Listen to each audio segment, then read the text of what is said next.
혹시 인생을 돌아보면서 지워지지 않는 아픈 기억이나 상처 때문에 마음이 무거웠던 적 있으신가요? 이번 시간에는요, 바로 그 상처가 어떻게 우리 삶에서 가장 빛나는 별이 될 수 있는지 그 놀라운 비밀을 함께 찾아가 보려고 합니다. 마음의 치유 여정을 걷다 보면 결국 많은 분들이 이 질문 앞에 딱 서게 돼요. 그래, 이제 내가 소중한 존재인 건 알겠어. 그런데 여전히 내 몸과 마음에 선명하게 남아있는 이 과거의 상처 자국들은 도대체 어떻게 해야지? 지워지지도 않는 이 흉터를 안고 남은 인생을 어떻게 살아가야 할까요? 자, 바로 이 관점의 전환이 오늘 이야기의 가장 중요한 핵심입니다. 보통 우리는 상처를 그저 부끄러운 흉터라고만 생각하잖아요.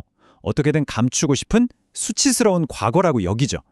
하지만 오늘 우리는요, 그 흉터가 실은 누군가의 어두운 길을 환하게 비춰주는 별이 될 수 있다는 사실을 발견하게 될 겁니다. 자, 그럼 첫 번째 이야기의 문을 한번 열어볼까요? 어떻게 그저 아프기만 했던 흉터가 반짝이는 별빛으로 바뀔 수 있을까요? 여기에는요, 상처 입은 치유자라는 아주 놀라운 영적인 연금술의 비밀이 숨어 있답니다. 위대한 영성가 헨리 나우엔이 이런 말을 남겼습니다. 바로 이거예요.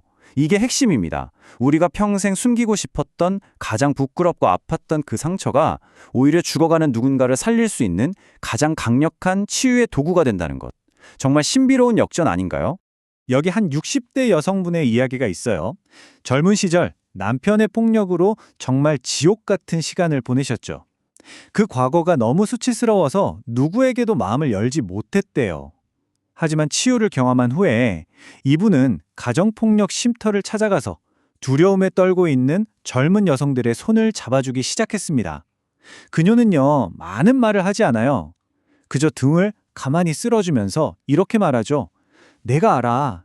그 지옥이 어떤 건지 내가 다 겪어봐서 알아.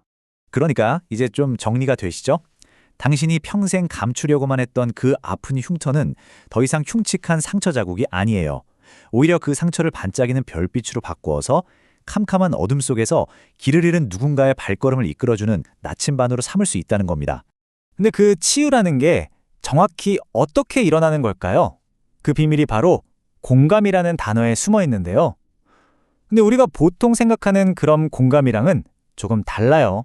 자, 공감, 영어로 컴패션이잖아요. 이 단어의 어원을 뜯어보면 정말 재미있어요. 함께를 뜻하는 컴과 고통받다를 뜻하는 패션이 합쳐진 말이거든요. 그러니까 진짜 공감이라는 건 저 위에서 내려다보면서 아이고 안 됐다 하고 동정하는 게 아니라는 거예요. 그 사람이 빠져있는 고통의 진흙탕 속으로 기꺼이 함께 뛰어들어주는 거죠. 그리고 이런 함께 아파하기는요, 사실 아무나 할 수 있는 게 아니에요.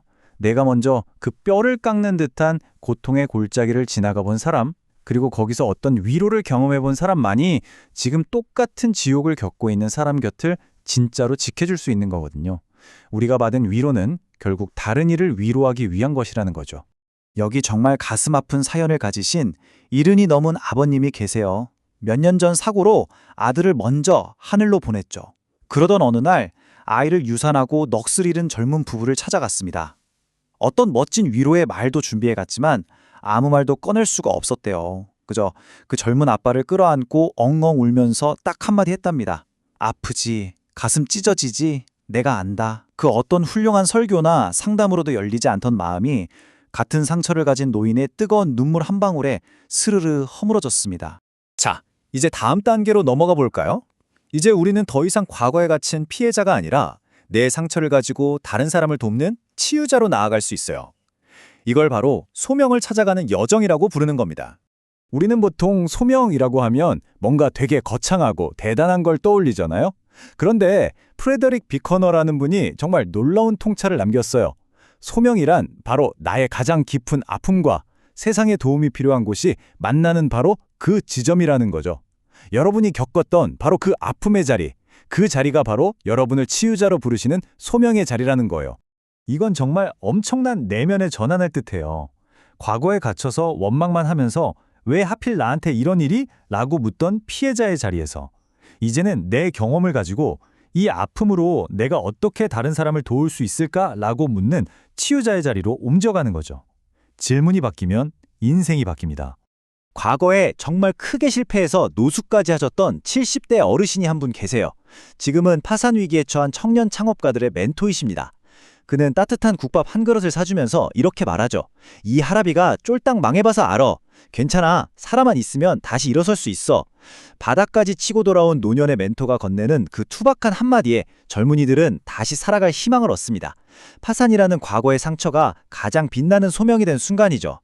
자, 그런데 여기까지 와도 마음 한구석에는 이런 질문이 남을 수 있어요. 알겠는데 그래도 왜 내 인생은 그렇게까지 어두워야만 했을까? 이 어려운 질문에 대한 답을 밤하늘의 비유를 통해 한번 찾아보겠습니다. 정말 솔직하고 또 어떻게 보면 가장 근본적인 질문이죠. 아무리 결과가 좋다고 해도 그 뼈를 깎는 고통의 밤을 겪고 싶은 사람은 아무도 없으니까요. 이 슬라이드를 한번 보세요. 정말 멋진 비유죠. 도시의 불빛이 너무 화려하면 밤하늘의 별이 보이나요? 안 보이죠. 하지만 모든 인공적인 불빛이 꺼진 칠흑 같은 어둠 속에서야 비로소 수많은 별들로 가득한 진짜 은하수가 그 찬란한 모습을 드러냅니다. 우리 인생도 똑같아요. 모든 게 무너져 내린 것 같은 가장 캄캄한 밤에 우리는 비로소 하늘을 보게 되고 그제야 우리를 비추고 있던 은혜의 별빛을 발견하게 되는 거죠. 바로 이 문장이 그 진리를 아주 아름답게 요약해주고 있네요.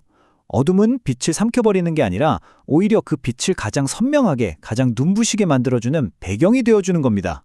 그러니까 여러분, 이제 여러분의 어두웠던 과거를 더 이상 부끄러워하거나 지우려고 애쓰지 마세요. 그 어둠은 여러분을 망가뜨린 흔적이 아니에요. 오히려 여러분 인생에 아주 찬란한 상처의 별자리들을 새겨넣기 위해 신이 마련해준 위대한 밤하늘이라는 캔버스 인셈이죠. 어둠이 깊었기에 여러분의 별은 지금 세상 그 누구의 것보다 눈부시게 빛나고 있습니다. 자, 드디어 여정의 마지막 장입니다. 치유받은 사람의 삶은요, 그냥 안전한 곳에 머무는 걸로 끝나지 않아요. 자신의 빛을 세상과 나누는 아주 눈부신 축제를 시작하게 됩니다. 유명한 심리학자 에릭 에릭슨이 이런 말을 했어요. 중노년기는 생산성과 침체성 사이에서 선택하는 단계라고요. 과거의 상처에 계속 갇혀 있으면 침체에 빠지는 거고요. 반대로 그 경험을 다음 세대를 위해 나눠줄 때 위대한 생산성의 삶, 즉 인생 2막이 아주 화려하게 열리는 거죠. 결국 우리가 세상에 남겨야 할 진짜 유산은 돈이나 명예가 아니라는 거예요. 평생을 눈물로 버텨온 여러분의 그 거룩한 상처, 그 상처가 별이 되어서 누군가의 길을 비춰줬던 그 따뜻한 사랑의 흔적, 그것이야말로 세상 그 어떤 것보다 위대한 유산입니다. 어느 치유 모임에 어르신들이 동네에 혼자 사시는 분들을 위해 작은 반찬 나눔을 시작하셨대요. 평생 가난과 싸워온 한 분은 깻잎장아찌를 담그면서 소녀처럼 환하게 웃으셨죠. 평생 나를 지긋지긋하게 괴롭혔더니 가난이 이제 와서 외로운 영감님 마음을 알아주는 데 쓰일 줄은 정말 몰랐네.